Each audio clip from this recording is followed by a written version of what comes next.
Olá, sejam muito bem-vindos. Meu nome é Beatriz Fonteles, eu sou professora de Direito do Consumidor e hoje nós teremos uma aula para tratar sobre o título 1 dos Direitos do Consumidor e sobre os principais pontos dos 3 primeiros capítulos do CDC. São eles as disposições gerais, a Política Nacional de Relações de Consumo e os direitos básicos do consumidor. Essa aula é acompanhada por alguns slides, são pontos bem objetivos, mas nós vamos focar naquelas situações que ou demandam maiores explicações doutrinárias e jurisprudenciais, ou são um foco muito importante de provas de concurso público, tá? É uma aula curta, a proposta aqui é que a gente possa exatamente trazer esse conteúdo direcionado. Pois bem, vamos começar. Eu peço que vocês acompanhem pelos slides que foram confeccionados especificamente para essa aula. E nós vamos começar das disposições gerais, a partir do artigo 2º do Código de Defesa do Consumidor. Nós temos, para a configuração de uma relação de consumo, necessariamente as figuras subjetivas, e aqui eu digo fornecedor e consumidor, e as figuras objetivas, produto ou serviço. Eu aconselho que leiam o Código de Defesa do Consumidor nos seus primeiros artigos, especificamente os artigos 2º, 3º e seus parágrafos, para que possam compreender na integralidade essas 4 figuras. Mas aqui na aula nós vamos focar naquela que é maior objeto de prova e de controvérsias, que é a figura do consumidor. A primeira coisa a ser dita é que o consumidor ele possui 4 disposições diferentes no CDC para prever a figura do consumidor. Seja a figura mãe do consumidor, né, a figura base, sejam figuras equiparadas. Então coloquem na cabeça que nós temos uma previsão mãe do consumidor estrito sensu ou standard, que é o artigo 2º caput, e temos 3 previsões de consumidores equiparados, que são o artigo 2º parágrafo único, o artigo 17 e o artigo 19 do CDC. Aqui nós vamos tratar de cada um deles de forma rápida, mas suficiente para a compreensão. A figura mãe, a figura em si do consumidor, é prevista pelo artigo 2º caput como toda pessoa física ou jurídica, e aqui vem o primeiro alerta: as pessoas jurídicas podem ser consumidoras, inclusive há previsão expressa no CDC. Pessoa física ou jurídica que adquire ou utiliza produto ou serviço como destinatário final. Essa é a grande pedra de toque para a definição do consumidor, porque se trata de um conceito indeterminado. O que é destinatário final? Nós veremos muito em breve que existem teorias, 2 grandes blocos, que se debatem para conferir uma interpretação a essa expressão, destinatário final. A gente vai chegar lá para dizer quais são os 2 grandes blocos de teorias, qual a prevalecente e qual a posição adotada atualmente pelo Superior Tribunal de Justiça. Vamos logo falar um pouquinho sobre as figuras equiparadas. Percebam que logo no parágrafo único, o CDC já traz a primeira equiparação de consumidores. Equipara-se a consumidor a coletividade de pessoas, ainda que indetermináveis, que haja intervindo nas relações de consumo. Percebam que há um viés coletivo tratado aqui já no parágrafo único. Coletividade de pessoas, ainda que indetermináveis. Percebam que isso remete à classificação dos direitos coletivos lato sensu e mais especificamente à classificação dos direitos difusos que nós veremos lá no título da defesa do consumidor em juízo, que são titulares indeterminados e indetermináveis. Há uma indeterminabilidade absoluta. Aqui, isso é uma interpretação minha, é como eu gosto de dar essa aula, há um link desde o início com o viés coletivo da defesa do consumidor, para que já se saiba que o consumidor também pode ser visto de uma forma coletiva. Lá do título 3 vai ter esse link.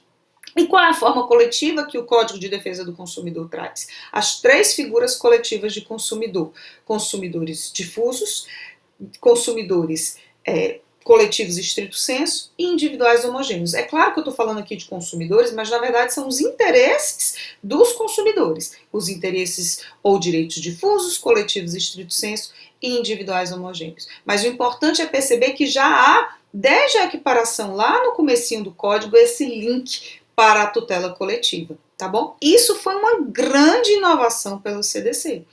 Até porque, a despeito de o CDC ter sido publicado em 90, quando nós já tínhamos a Lei de Ação Civil Pública, houve inovações relevantíssimas na tutela coletiva trazidas pelo CDC, que a Lei de Ação Civil Pública até então não previa. E uma dessas questões foi justamente a melhor divisão, definição e repartição dos direitos coletivos em estrito senso, trazendo as suas 3 espécies e chancelando a existência de direitos individuais homogêneos de forma coletiva. Tá? Aqui é só uma pequena explicação que também vai ajudá-los a fixar essa questão. A segunda equiparação está no artigo 17 do CDC. E eu peço que vocês vejam a alocação do artigo 17 dentro do capítulo 4, da qualidade de produtos e serviços, da prevenção e da reparação dos danos. E mais especificamente dentro da seção que trata da responsabilidade pelo fato, seja do produto, seja do serviço. Por que essa contextualização é tão importante? Porque o artigo 17 diz o seguinte: para os efeitos desta seção, equiparam-se aos consumidores todas as vítimas do evento. Qual evento? Uma responsabilidade pelo fato do produto ou do serviço. Quando a gente tem uma responsabilidade pelo fato, há necessariamente um defeito do produto ou do serviço que ultrapassa o espectro individual ali do produto ou do serviço para atingir a incolumidade, seja física ou seja psíquica, de terceiros.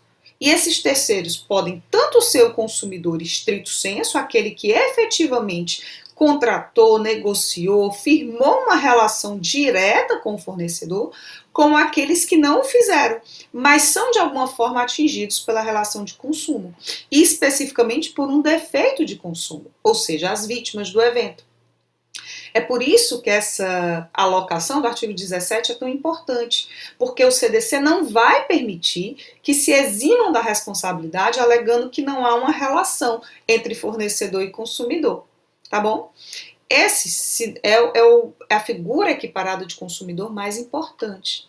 Existem bancas, inclusive, de concurso que têm uma verdadeira predileção por cobrar essa questão dos consumidores equiparados bystander, ou seja, eles bystander, a gente pegar a etimologia em inglês, bystander, ou seja, eles estão ao lado dos consumidores standard ou estrito sensu, mas não são propriamente, tá? E a terceira figura equiparada é a do artigo 29. Também aqui a alocação do artigo 29 é importante, porque ele vai estar dentro do capítulo 5 do título 1, que trata das práticas comerciais. Mas percebam que a própria redação do artigo 29 faz referência a 2 capítulos diversos. O atual, práticas comerciais, e o seguinte são as práticas contratuais. E diz: para fins deste capítulo e seguinte, equipara-se aos consumidores todas as pessoas, determináveis ou não, expostas às práticas nele previstas. Além de nós termos a contextualização do locus em que é considerada essa figura equiparada, nós temos aqui mais um viés coletivo. Pessoas determináveis ou não. Ou seja, eu já tenho aqui um link com a eventual tutela coletiva daquelas pessoas, coletividade, exposta às práticas comerciais e contratuais de consumo. Gente, isso é de extrema importância, porque não raras vezes nós temos práticas que são pré-contratuais. É da natureza das práticas comerciais, como a oferta, a publicidade, serem um momento pré-contratual. Muitas vezes eu não tenho nenhum consumidor estrito sensu ainda, porque o que eu tenho é uma coletividade de pessoas que vão ser atingidas por uma oferta de um fornecedor ou pelas práticas publicitárias.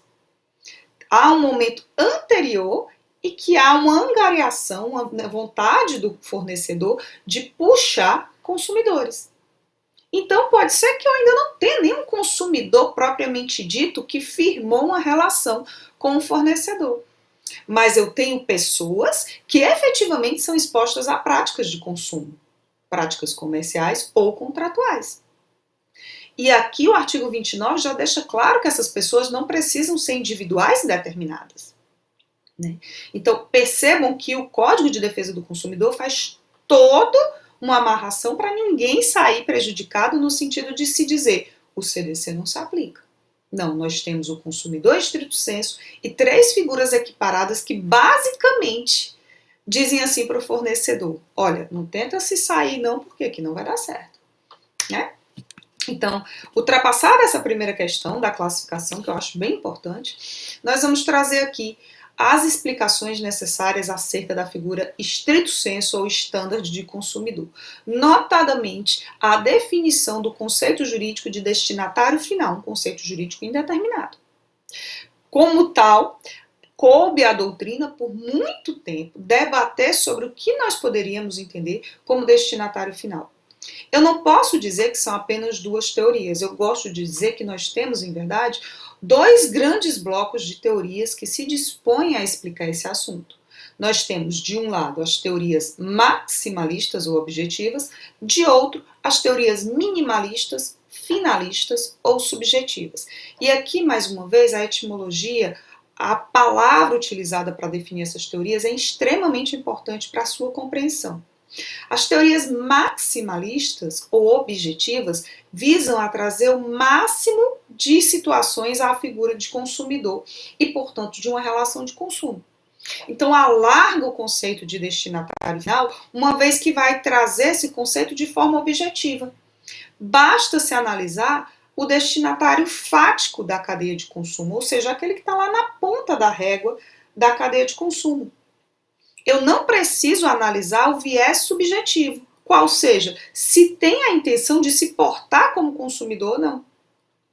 A doutrina diz que as teorias maximalistas ou objetivas valem-se do conceito jurídico de consumidor e fático, ou seja, a posição do consumidor na cadeia como último, não havendo uma transmissão simples do produto ou do serviço, permitem a definição como consumidor e, portanto, a atração do Código de Defesa do Consumidor.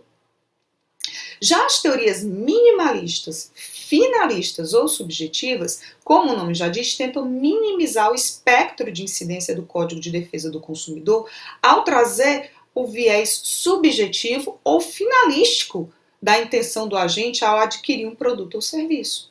Eu não vou simplesmente analisar se o fulano de tal recebeu, por exemplo, um grampeador na sua casa e esse grampeador ficou por lá. Eu vou analisar se esse fulano de tal adquiriu um grampeador e não empregou esse grampeador numa atividade de consumo que permite a continuidade, ainda que não seja do grampeador em si, mas é utilizado como insumo para continuar uma produção visando ao lucro ou visando a uma atividade econômica. Então, disse que para as teorias minimalistas, finalistas ou subjetivas, tem de se analisar se o destinatário final é tanto econômico como fático. Não basta eu estar lá na pontinha da cadeia de consumo, eu preciso não utilizar o produto ou serviço para o lucro, repasse ou transmissão onerosa.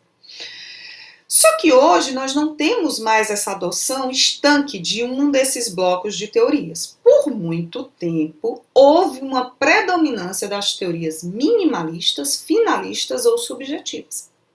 Até porque o Código de Defesa do Consumidor é um diploma altamente protetivo e que traz regras que ultrapassam, por exemplo, o normal do Código Civil. E eu digo aqui especialmente regras sobre responsabilidade. A regra é essa responsabilidade objetiva e solidária. Isso implica em custos para os fornecedores, implica em uma situação muito desfavorável. Então, houve por muito tempo uma tendência de restringir o espectro, o nicho, para que nem todo mundo seja considerado consumidor e nem todo mundo possa atrair esse diploma altamente protetivo, tá? Só que, como eu estava dizendo, essa divisão estanque não mais se aplica, porque nós temos hoje como a teoria principal aplicada, chancelada pelo Superior Tribunal de Justiça, um misto, né, nem uma teoria maximalista, mas também não uma teoria subjetiva ou finalista ou minimalista, como se tratou aqui. Nós vamos ter para o STJ um temperamento, uma mitigação para a chamada teoria finalista aprofundada ou mitigada. E onde é que está esse tempero, essa mitigação? Está na análise do consumidor intermediário.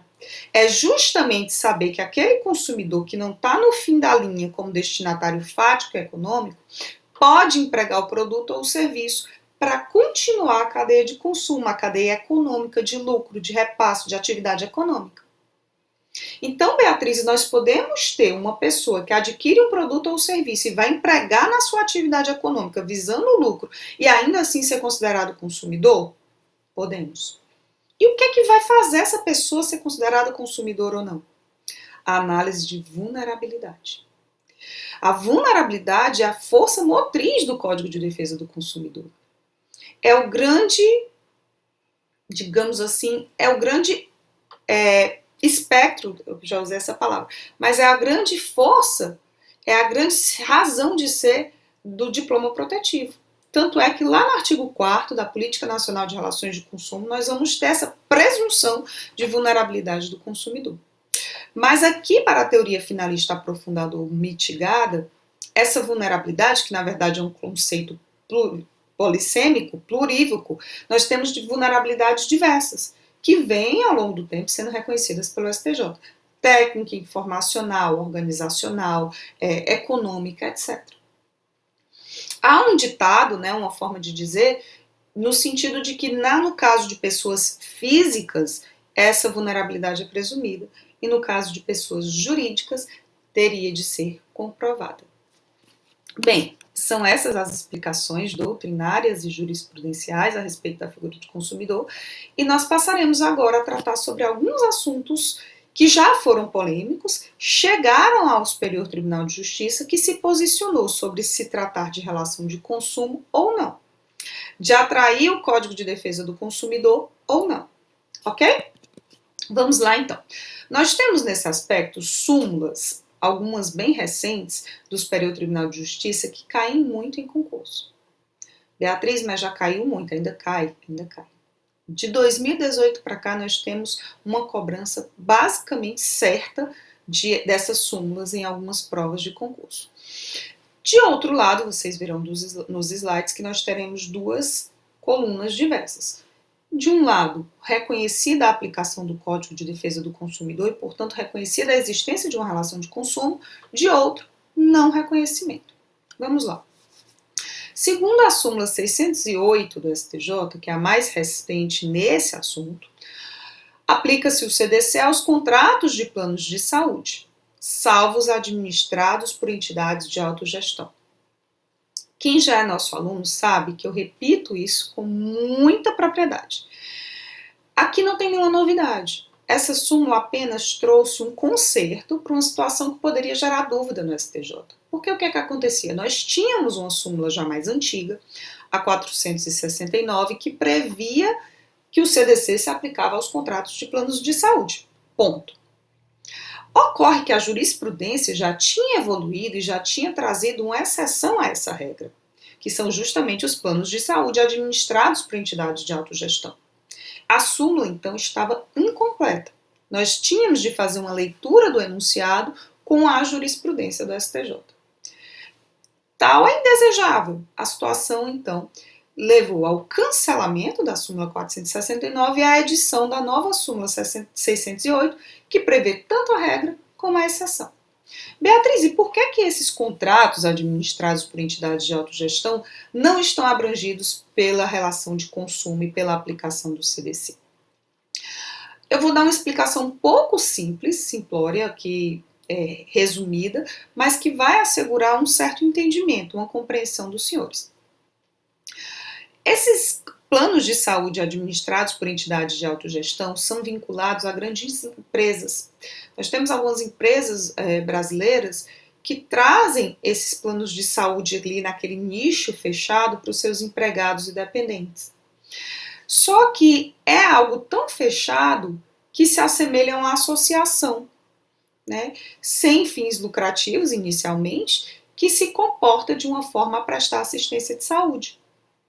Inclusive, não há possibilidade de se procurar esses contratos no mercado de consumo e uma pessoa externa àquela entidade, àquela empresa e seus dependentes adquirir. Não, eu quero adquirir esse produto, esse contrato, eu quero esse daí, porque esse é ótimo. Não. Não está disponível assim a qualquer interessado no mercado de consumo. Então, como há muito mais um caráter associativo do que propriamente de um produto lançado no mercado de consumo, a jurisprudência do STJ já vinha decidindo pela não aplicação do CDC. Posicionamento similar, porque nós vamos ter aqui uma natureza jurídica parecida, é com relação às entidades abertas e fechadas de previdência complementar. Inclusive, o processamento disso no STJ foi parecido com a situação dos planos de saúde. Havia um enunciado de súmula anterior que previa tão somente que o CDC se aplicava às entidades de previdência complementar. Não havia na súmula a diferenciação de natureza jurídica entre as entidades abertas e fechadas.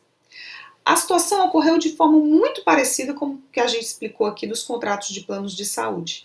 Nós tínhamos uma súmula que, por si só, não permitia a interpretação correta do posicionamento do STJ. Tinha que haver uma análise da jurisprudência do STJ que já havia entendido pela diferença de natureza jurídica entre as entidades abertas e fechadas. Abertas são aquelas entidades que comercializam de uma forma geral, abrangendo aqueles interessados que consigam eleger ou consigam preencher as situações específicas para serem associados, que podem contratar um plano de previdência privada complementar. É muito comum que os grandes bancos e instituições financeiras tenham as suas próprias entidades de previdência complementar. Eu vou dar um exemplo aqui, claro. Eu tenho previdência complementar do Banco do Brasil, Previ. Embora eu seja filha de bancários, qualquer pessoa interessada e que tenha um mínimo de preenchimento das hipóteses para contratar, pode chegar na instituição, na Previ, e contratar uma previdência complementar. Diferente, por exemplo, de previdências complementares também de grandes empresas, que não estão abertas no mercado de consumo, elas são fechadas. Aquele nicho ali é que permite. E se administram entre si, aquele grupo, aquela categoria, aquela classe de pessoas. Então, eu não tenho a possibilidade de, como interessada, chegar, opa, mas eu soube que a previdência complementar lá eu vou dar um exemplo aqui, mas não pode não ser verdadeiro, da Petrobras é que é a boa, eu quero aquela. Opa, não pode, é só para os funcionários e dependentes. Também aqui um viés associativo muito forte, tá? Por isso é que a súmula 563 veio corrigir essa incompletude da súmula anterior para dizer que o CDC se aplica às entidades abertas de previdência complementar. Às fechadas não se aplica. Bem, além dessas explicações, nós temos a súmula 602 do STJ, que veio chancelar um entendimento já arraigado, mas veio trazer uma especificidade. A súmula 602 diz que o CDC se aplica aos empreendimentos habitacionais promovidos pelas sociedades cooperativas. É assente na jurisprudência do STJ que o CDC se aplica aos empreendimentos habitacionais. Ponto. Inclusive os do sistema financeiro de habitação. Nós temos uma pequeníssima exceção que está aqui na outra tabela. Eu nunca vi ser cobrada em prova, mas são aqueles contratos do sistema financeiro de habitação firmados com cobertura do Fundo de Compensação de Variações Salariais. Para esses e exclusivamente esses contratos firmados com a cobertura deste fundo, nós não temos a aplicação do CDC. Para as outras situações de sistema financeiro de habitação, aplica o CDC. E os empreendimentos habitacionais promovidos por sociedades cooperativas, que têm características próprias no mundo societário. Aqui não faz diferença, aplica-se o CDC. Também é salutar e básico que o CDC se aplica às instituições financeiras, súmula 297, a gente sabe que isso está previsto inclusive no CDC, mas, como a gente disse aqui no começo, o CDC é tão protetivo, gera um ponto fora da curva tão grande para trazer responsabilização para fornecedores, que houve um certo esperneio aí das entidades, das instituições financeiras, dos bancos, quando o CDC foi publicado. Não queriam, claro, né, que o CDC se aplicasse. Então, foi-se ao STF, foi-se ao STJ, e aí, além de o STF ter declarado constitucional a parte do CDC, eu vou dizer aqui qual é especificamente o artigo, que fala que serviço é qualquer atividade fornecida, inclusive as de natureza bancária, financeira, de crédito e securitária, é o artigo 3º, parágrafo 2º. O STF teve que dizer que essa parte do artigo é constitucional. E, além disso, o STJ editou a súmula 297 e disse: EPA, se conforme o CDC, se aplica às entidades, às instituições financeiras. Tá? Vamos adiante, também se aplica aos contratos de seguro facultativo. Aqui, pessoal, não confundam o seguro facultativo, que inclusive também tem regulamentação no Código Civil, vamos lá pensar macro no diálogo das fontes, numa interligação entre Código Civil e Código de Defesa do Consumidor nesse tocante, mas não se aplica ao seguro obrigatório DPVAT. Na verdade, quando a gente trata de seguro DPVAT, eu acho que é incorreta essa nomenclatura seguro, porque a gente faz uma associação com o contrato de seguro do Código Civil. Na verdade, se assemelha muito mais a uma taxa, porque é impositivo, compulsório e não permite a liberdade de contratar, do que a um seguro facultativo em si.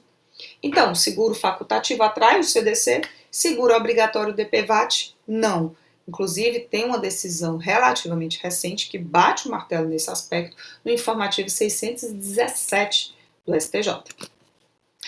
Bem, pessoal, vamos em frente. Eu trouxe aqui algumas novidades sobre a Política Nacional de Relações de Consumo. Eu aconselho fortemente que vocês leiam o artigo 4º inteiro. Por que, Beatriz? Porque apesar de serem situações elementares, eu já vi mais de uma prova de concurso cobrar os incisos do artigo 4º. Mais de uma.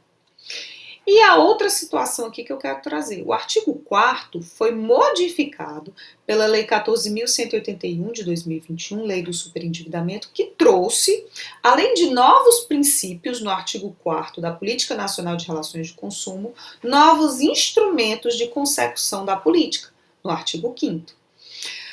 Como princípios novos temos, inciso 9, fomento de ações direcionadas à educação financeira e ambiental dos consumidores, o que é um aspecto prévio essencial para se evitar o superendividamento, educar os consumidores, mostrar as melhores opções de consumo, as melhores comparações de preço, né? Inclusive é direito básico agora do consumidor, a gente já vai ver, também adicionado pela lei do superendividamento, a fixação do preço por unidade de medida, por litro, por quilo ou outra unidade específica, que visa justamente a facilitar a comparação de preços, tá?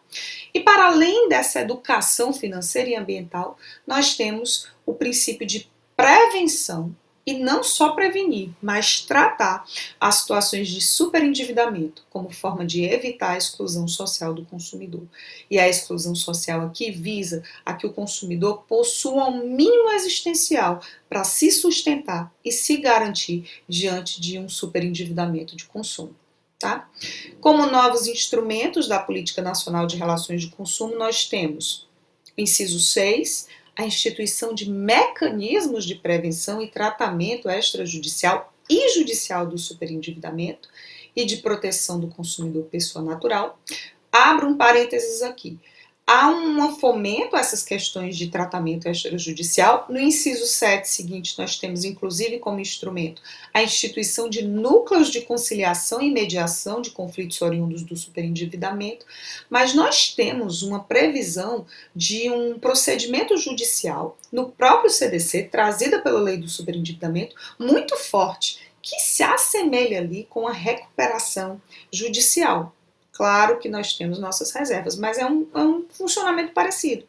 A partir do artigo 104A do CDC, nós temos a possibilidade de, no curso de um processo judicial, a requerimento do consumidor, ser aberta uma situação para repactuação de dívidas, com a conclamação de todos os credores interessados para uma audiência de conciliação em que vai ser apresentada pelo consumidor um plano de pagamento, no período de até 5 anos. E essa presença dos credores é basicamente obrigatória, porque o credor que não comparecer injustificadamente a essa audiência vai arcar com situações e consequências gravíssimas, tais como ir lá para o final da lista dos credores que vão ser pagos, assim como suspensão da exigibilidade dos encargos de mora, tá?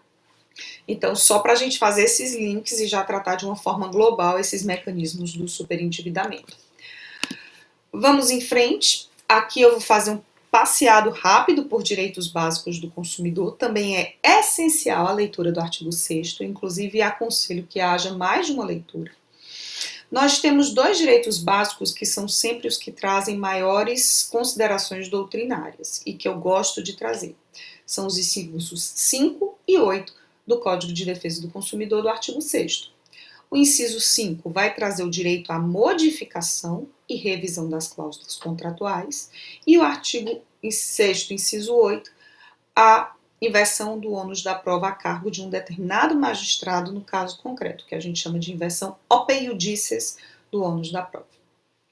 No que tange ao direito de modificação e revisão das cláusulas contratuais, eu preciso dizer aqui que há uma diferença enorme entre uma previsão similar que nós temos no Código Civil e uma previsão do CDC. Essa questão da modificação de cláusulas para o CDC, para o Código Civil, atrai basicamente a teoria da imprevisão. Essa teoria da imprevisão não é adotada no Código de Defesa do Consumidor. A doutrina, a jurisprudência do STJ é pacífica em dizer que o CDC, para tanto, adotou a teoria da base objetiva do negócio jurídico. Beatriz, por que base objetiva? Porque para o CDC e para o direito de ou modificar ou revisar essas cláusulas, eu não preciso analisar previsibilidade ou imprevisibilidade dos eventos. Tá? O inciso 5 fala que a modificação das cláusulas que estabeleçam prestações desproporcionais ou a sua revisão em razão de fatos supervenientes que as tornem excessivamente onerosas.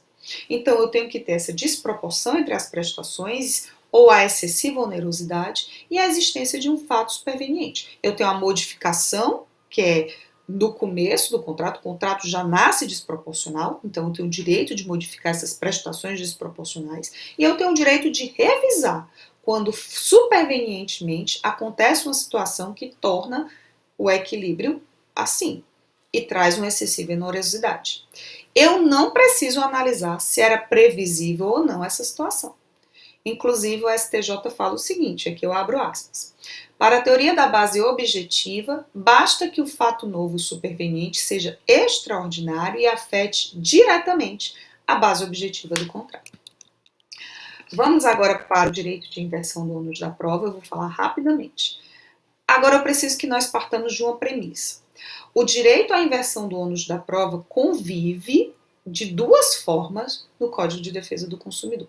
De um lado, nós temos o direito à inversão ope iudices, que é aquele previsto como direito básico do consumidor no inciso 8 do artigo 6º, que tem os requisitos alternativos e que fica a cargo de um magistrado analisar no caso concreto se inverte ou não como uma regra de procedimento ou de instrução o ônus da prova.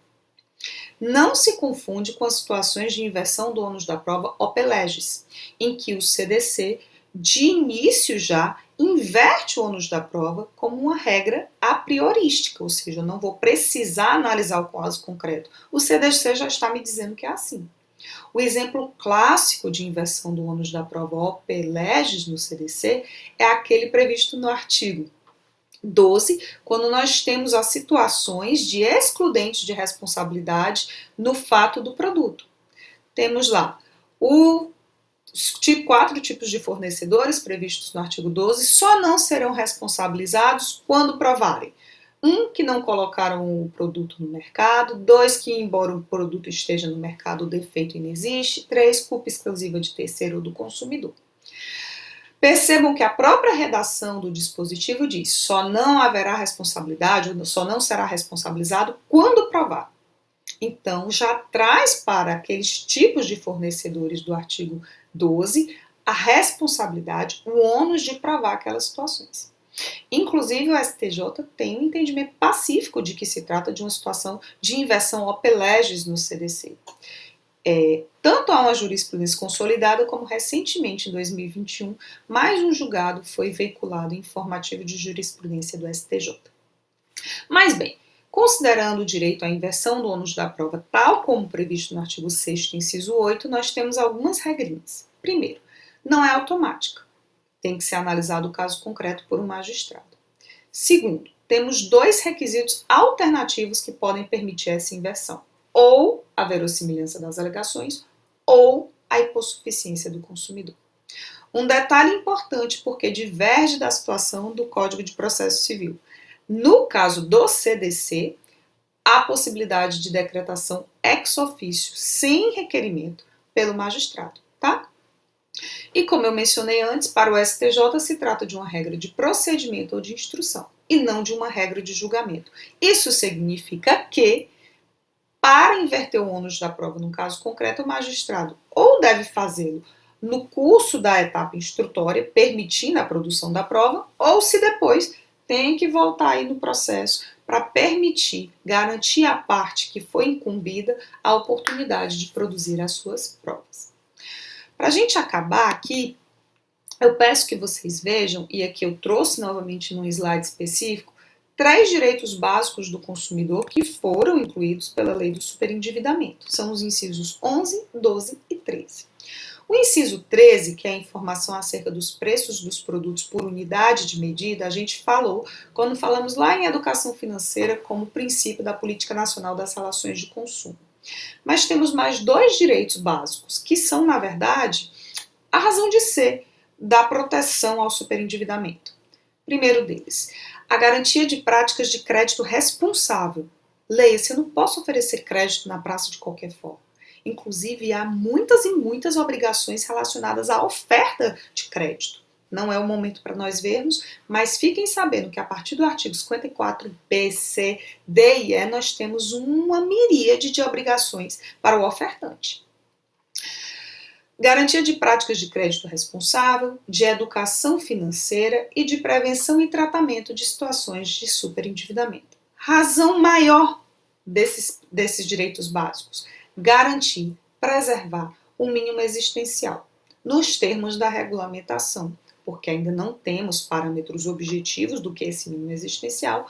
A Lei 14.181 atribuiu isso a outra regulamentação. Também é direito básico a revisão e repactuação das dívidas, entre outras medidas. Outro direito básico é a preservação do mínimo existencial, estamos ficando repetitivos, mais uma vez, nos termos da regulamentação, na repactuação das dívidas e concessão de crédito. Bem, pessoal, nós vamos aqui para encerrar a aula. Eu trouxe como último slide a definição legal de superendividamento. Não é o momento adequado, mas eu acho que vale a pena fazer uma leitura desse slide para que nós possamos ir incorporando esse novo aspecto do CDC que mexeu tanto com o código e que deve nortear aí a jurisprudência e a doutrina pelos próximos anos. Eu fico por aqui. Essa aula foi de alguns highlights, né, que a gente gosta de chamar, alguns pontos-chave desse ponto de direito do consumidor. A gente se encontra em mais aulas nesse mesmo aspecto e nessa mesma proposta. Eu desejo a todos vocês bons estudos e que a gente continue acompanhando de perto o direito do consumidor. Até a próxima!